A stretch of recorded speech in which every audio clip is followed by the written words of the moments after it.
Hello ma'am and sir, ito po naman ang procedure natin para po sa pagpapalit ng ating school head account. Pag-delete ng role ng ating school head account na it's either inactive po or nag-transfer sa ibang school. So, ang una pong gawin natin ay mag-login using school admin account o yung ICT account po. Hindi pwede pong gamitin yung ating school head account. So, sign in po tayo. Then, dun sa ating administration tab,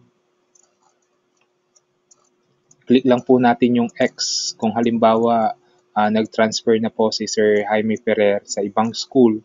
So, at may bagong pumalit na school head, so i-click lang natin yung X. So, wala na po tayong school head representative. Then, punta po tayo sa manage personnel. Then, kung alam po natin yung username or TIN ng ating bagong school head, ilagay po natin siya dito or ihanapin po natin siya by name. So, hanapin natin Rosendo Nevado.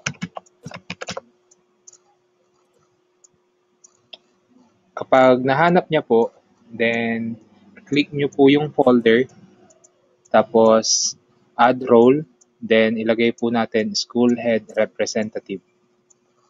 Then X, close, then sign out po natin, then sign in po ulit, then check natin kung napalitan po natin yung ating school head account. Ayan na po, ang ating school head or representative, school head account, Nevado Rosendo. Yun lamang po at maraming salamat.